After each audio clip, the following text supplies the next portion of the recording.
What are your thoughts on this latest, most recent big dog to join the big dog party? Yep. If you're going to fake people out, you got to do a better job than Marquise Easley did with that top three. That's what I would say about that one. He dropped that one. Oklahoma, Tennessee, Alabama, I believe were the top three there, and just did not throw many people off. It was Georgia from the jump, man. And he even admitted that to Chad Simmons, basically said, hey, look, I took this official visit, and it really kind of solidified things for me. I had somebody reach out to me from one of those staffs, somebody who does what we do for one of those teams that said, hey, like, what's going on with this kid? This is all just taking visits for fun at this point, isn't it? And I was like, yeah, that's kind of the feeling that we've got as well. So, but an incredible pickup for Georgia. We talked about it on the YouTube channel. Jake and I did a video on it, but this is a kid, one of the, maybe the most athletic of this group. I don't think you would be far off saying that. Doesn't play necessarily the same level of competition that some of the guys do. But I think the upside is pretty substantial here. And I think Easley is a guy that Georgia will be very thankful that they added in this 2024 class. Yeah, I mean, I've said it over and over and over again. I love him. I think he's, as a prospect, I think he's great. I think he's freakishly long, freakishly quick. I see a little poor man's Andrew Thomas in him a little bit, just in terms of the way he's put together and the way he moves around. I don't think he's going to come in with that kind of polish because I don't know if he plays that kind of ball. The only real question I've got about him is the competition he plays against. But, man, you flip on that huddle film and you watch him run kind of those counter trays and those tackle pull. I mean, he comes all the way across the formation, gets out in front of running backs and just mows people down. And yeah, I'm trying to pull it up. Huddle's giving me a little trouble. Yeah, Huddle's a good platform, but sometimes Huddle's got a lot going on. But Marquise Easley is a stud, and I don't think that there are 17 offensive tackles better than him in this class. I don't think Georgia thinks that. Honestly, based on what I've heard, and listen, you got to piece this kind of stuff together. And this is no offense to Michael Looney or Daniel Calhoun or anything like that. But based on what I've heard, I have reason to believe that Nair Daniels and Marquise Easley were both among Georgia's top three offensive tackle targets in this class as far as their board goes. And that there's a reason that Georgia, knowing what it knew as far as taking Michael Looney's commitment and when Daniel Calhoun was going to go and when Nair Daniels was going to go, that they took Marquise Easley's commitment rather than saying, all right, we're good with five. We're good with five, and we'll get ready to recruit David Sanders next year and some other studs. No, they went ahead and took Marquise Easley because they like him that much. That says a lot about the way they feel about him, in my opinion. Yeah, I was going to ask you, Jake, is this your favorite guy in this class? Of Georgia's offensive lineman, yeah. That's what I'm saying. Yeah, of the O-line class. Yeah. I mean, I honestly, the one offensive lineman that I like more than him is, and I still don't know 100% that of the whole class, that I'm still not 100% I even love more than him is Jonathan Daniels, because I think Jonathan Daniels is a bona fide stud, super high floor. Jonathan Daniels is going to start for multiple years in the SEC somewhere. Not the SEC, but probably the ACC. Probably the ACC, right? Yeah. He's going to start multiple years somewhere, probably for Florida State, and they're going to get a good one. He reminds me so much of Isaiah Wynn with maybe a little bit bigger frame than Isaiah Wynn. Maybe he's going to be a little ready quicker to play than Isaiah Wynn was. But that's kind of how I see him. I like him. I definitely like Marquise better than any of Georgia's commitments. I don't think Georgia does. I think Georgia had Nair Daniels probably a little bit higher, but I guess there's a little bit of conjecture in all of this. But for me, it's to me, Uni's like right there. Like I think he's in the mix. When you talk about his size combo with what he's able to do against the competition that he's playing, that's what really sells me on him. He's popping up quick, comes from a military family. That's got to play in somewhere, man. I mean, there's an edge that kind of gives you as well. I think that there's a lot to love about that kid. And quite frankly, too, I'll be honest with you, we've forgotten a little bit about Marcus Harrison. But I haven't, man. I have nightmares about that guy. That guy's so intriguing to me because he's not like he's playing world beaters up there in New York. The guys he's going against at practice, he's probably having to pull back against a little bit. because they're not built like that. From the Eastern Bloc. Yeah. But yeah, I mean, this guy is, I'm as intrigued with him as I am anybody in this class. That's what I'll say. I think that he is one of the most interesting prospects Georgia has on this board. Some of these guys are a little bit more refined, have a little bit more proven, I guess, against the competition they play. That kid to me, though, is very, very interesting. Yeah, I mean, look at the size of these dogs here. If you're listening, I have a graphic up here that our graphic team made it on 3, and I think it's one of the most terrifying graphics they've ever made because there's probably about, I don't know, let's say somebody 2,000 pounds of dog on this graphic right here. ton. Nair Daniels, 6'7", 371 pounds. Daniel Calhoun, 6'6", 365. Marquise Easley, 6'5", 345. He's one of the smaller ones on here. Marcus Harrison, 6'7", 335.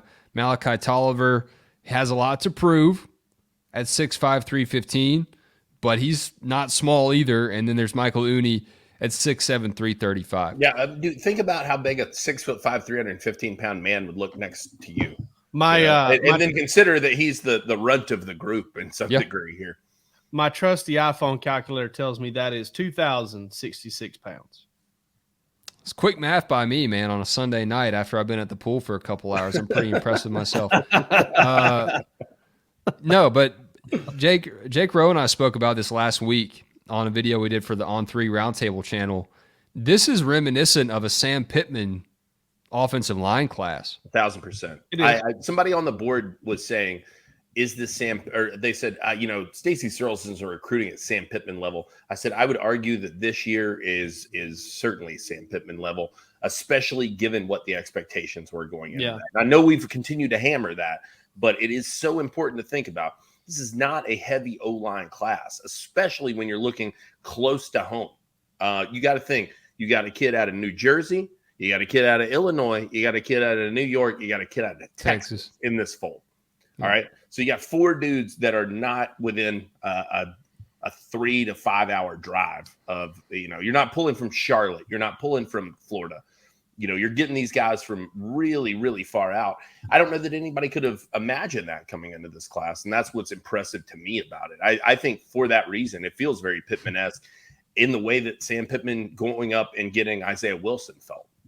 Now, I'll say this. I'm not as impressed with how big all of these guys are as much as I just think they're all, when you watch their film, they're all pretty good football players. And I think they're moldable clay for Stacy Searles and Scott Sinclair and everybody to work with. But I will say I've done probably, and this is something that, it doesn't go back to the Richt era, obviously, because I always knew that the offensive line was a little bit of an issue there. They had some groups that played really well, but they never did really impose their will to the point of a championship level program, not on a consistent basis. But, I've always thought about athleticism from the offensive line standpoint. You've got to have athletes. You've got to have, and you really do. You've got to have those guys.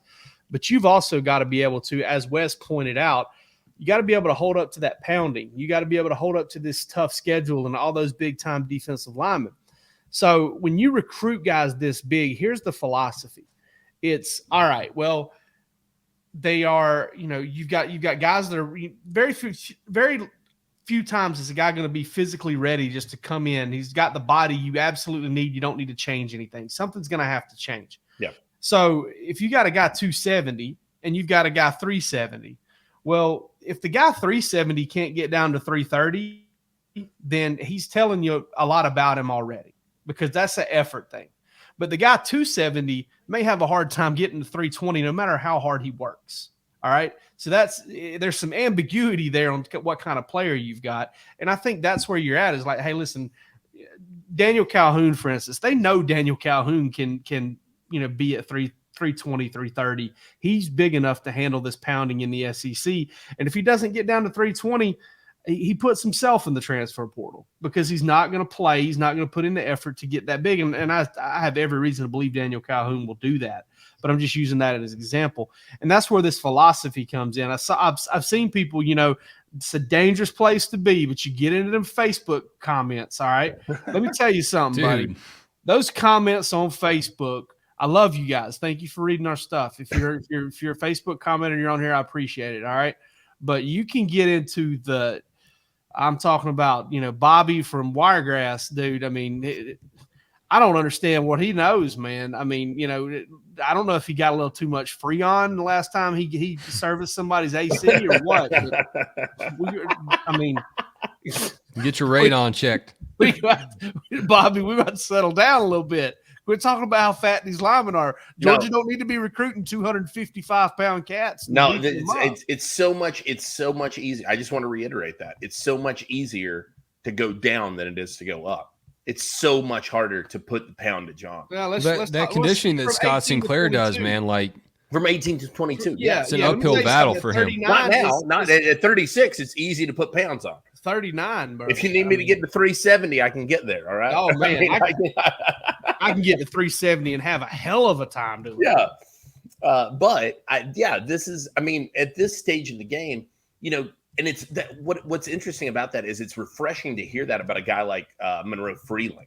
You've heard that he's put on some good weight since he's been at Georgia, and that he's kind of gotten his body right, or at least better than it was. And it was a great frame to work with. To begin with. So I mean, we'll go more into some of these guys that committed recently. A lot to talk about with Joseph Jonah Ajanye on the other side of the line of scrimmage there. Do y'all read too much into this on all of these big guys committing in the same week? All my buddies are texting me, why did it happen this week? Why is every single offensive lineman Georgia wants seemingly committing this week? Is it intentional, or is that just how it works? I think it's coincidental. I mean, when you got off those official visits, you had a lot of these guys like, hey, I need to think about it for a little bit. I think the bigger correlation here is, the bigger causation here is the fact that official visits ended on June 25th. And all of these guys took a couple of weeks knowing that they didn't have to talk to coaches or be face-to-face or be on the road. And they wanted to go ahead and get it out of the way. And, I mean, you look at – I'll tell you this. Daniel Calhoun, Nair Daniels, Marquise Easley were all sewn up, well before this. And I think they wanted to get visits over with and let it all, kind of pan out before they got there. In the case of Michael Looney, it was, hey, he took his visits of that last weekend and then he committed right after. It's kind of funny. He's been the one that's probably been committed to Georgia the least long, but he went before everybody else. Yeah, he was the one that surprised me just based on the names that we followed the most. We look at, the skill player effect of Raiola and Puglisi being committed, but part of me doesn't wonder if this is just a big train on both sides, the guys that are blocking for him and the guys he's going to be throwing to.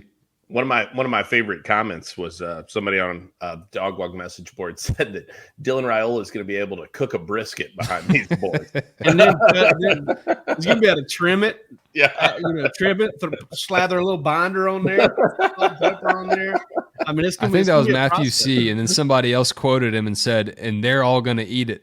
Yeah, absolutely. Yeah, just put the black gloves on and get their hands greasy and I mean, I've said this for a couple weeks, right? I think Georgia is sending a message. I think that when you're talking about Stacey Searles, Jake, you pointed out, I think it was right before Malachi Tolliver. If it was a good point, I made it. Yeah, which Malachi Tolliver dropped in March, right? Before that, Georgia had zero offensive line, zero defensive line. You're coming into the first part of July loaded at both spots now. I think less than 3 months. April, June, July, April, May, June, 4 months. Less than 4 months. All right, Georgia has gone from 0, not to 100, but to 10. They're going to 0. That 100 would be a record, but 10. I mean, on the lines of scrimmage, you got 6 offensive linemen and 4 defensive linemen, and you had 0 on either line of scrimmage. Going into that was on March the 25th. That does not happen in my experience. I've been doing this almost 10 years. I cannot remember anything like that where it changed that quick for both of those position groups.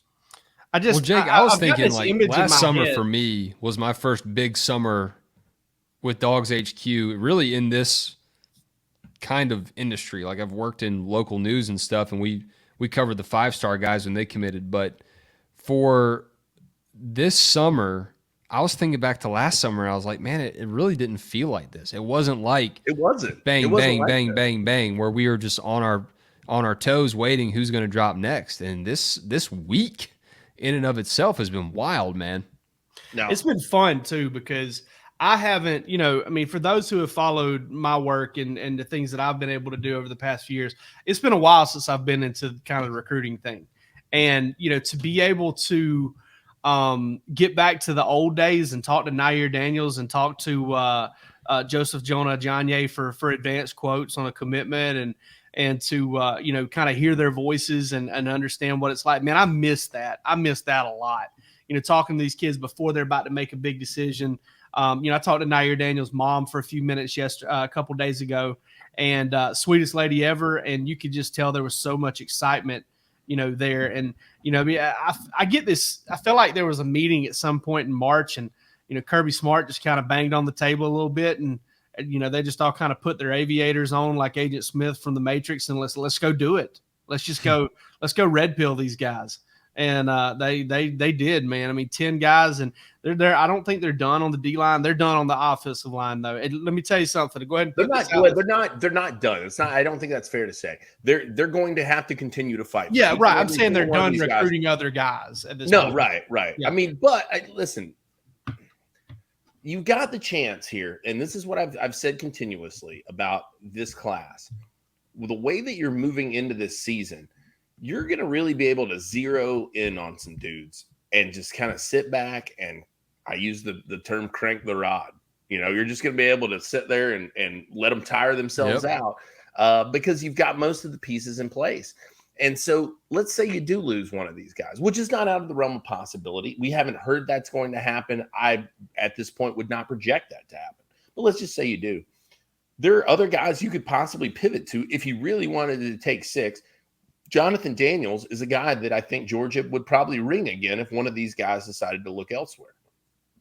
I was just more going off all right, let's say Jonathan Daniels said, all right, I'm deciding tomorrow. Georgia's not taking that commitment. No, I agree completely. And Brandon Baker decides the next day. They're not taking that commitment either. So, that's just that's what I was getting at. Is kind of like, they don't have any other lines in the water waiting on a bite. They've just got all these guys on the hook, and they're just going to sit there and hold firm and wait for it all to happen. And not only that, man, but when it comes down to those in-home visits, right there between the SEC championship game, which Georgia's got a good chance of being in, and then the dude, if they're not in it, DawgsHQ is going to be like the half-life of that website's going to be dangerous to even be close to it. I'll say that. I mean, listen, if DawgsHQ is got anything to do with it, they will be, because we've been around for 2 years, and there's been 2 natties. So and 2 SEC championship appearances. You're Dylan right. Brooks making a good point here, by the way.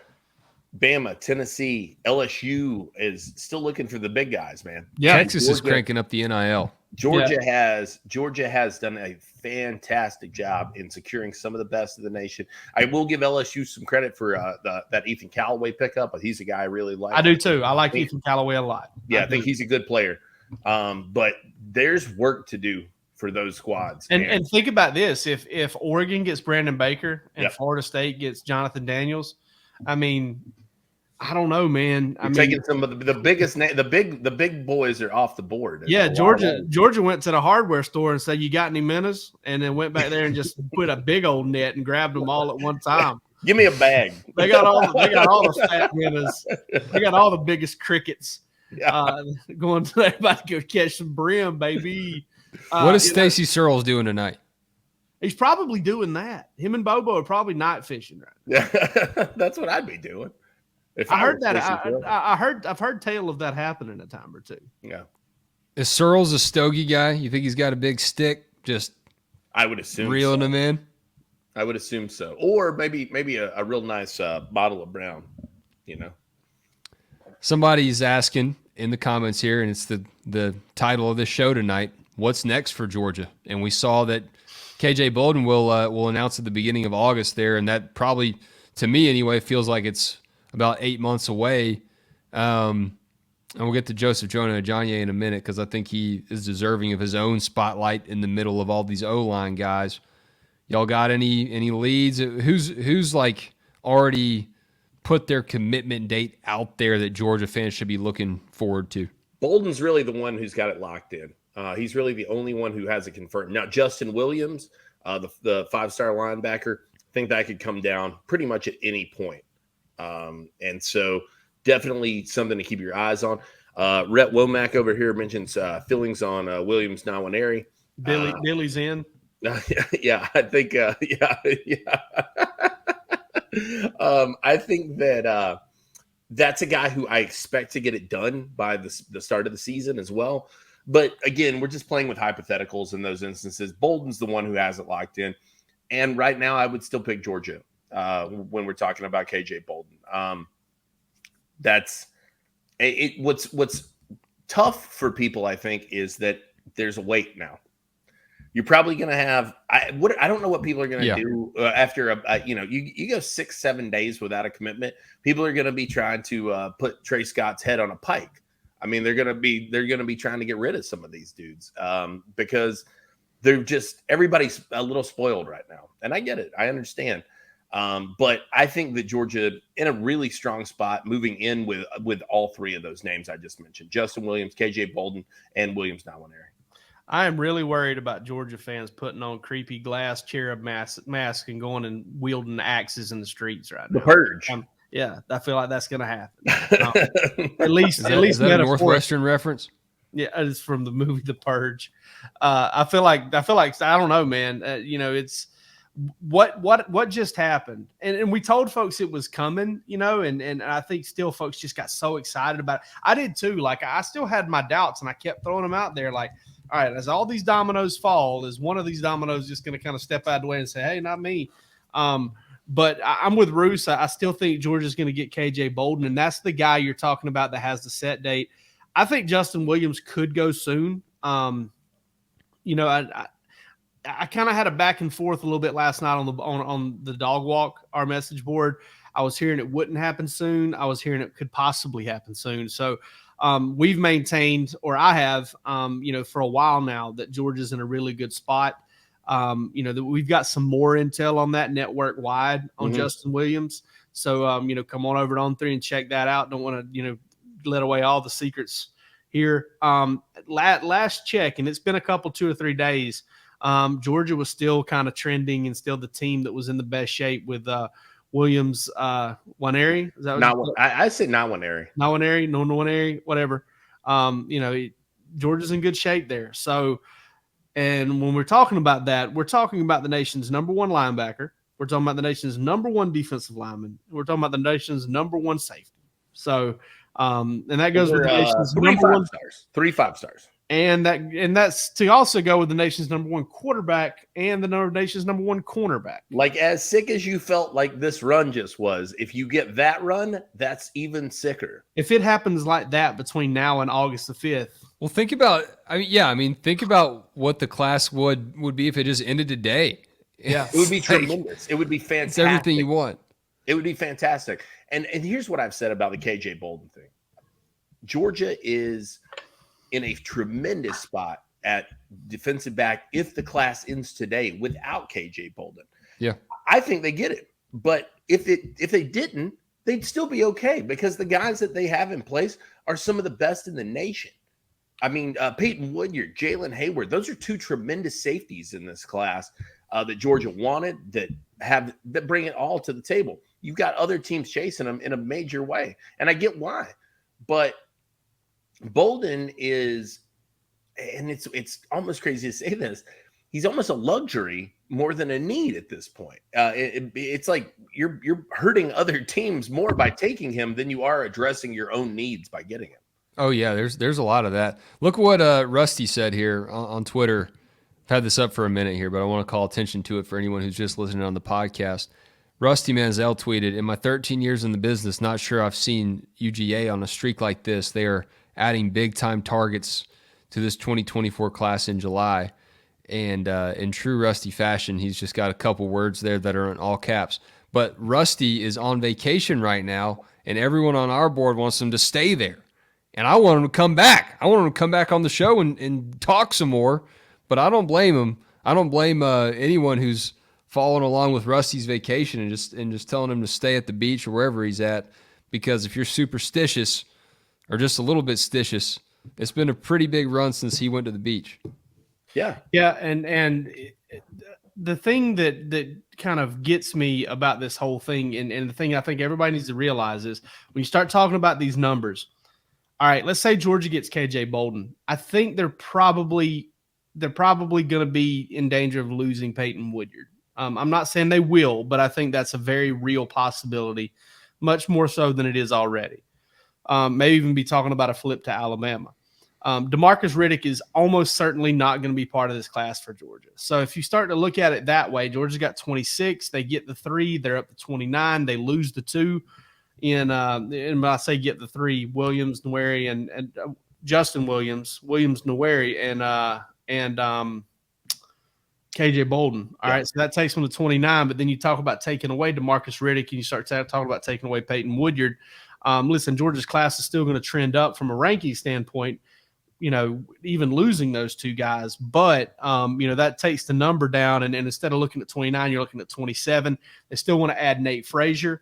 I still think there's maybe a defensive lineman, an interior defensive lineman out there that we don't know about, or that, could be, I'm not writing off Mike Matthews totally. Right. I'm keeping that in the mix as well. You got Chris Jones or Chris Cole. Yeah. I think Cole's still a 3-star, but a guy who probably ends up as a 4-star. And Chris Jones, a top 150 player in America at linebacker. Those guys still both in play as well. You got Cam Michael hanging out. Where's he going to end up? Wide receivers, corner, I don't know. I'm not sure it really matters. In my opinion, you take him all day, every day. Let him figure it out when he gets there.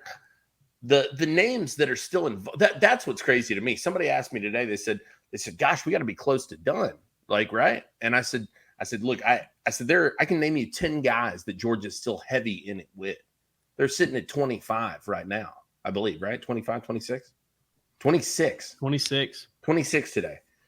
You're sitting at 26, and you've got 10 names that we could easily point to and say, yeah, that's not out of the realm of possibility.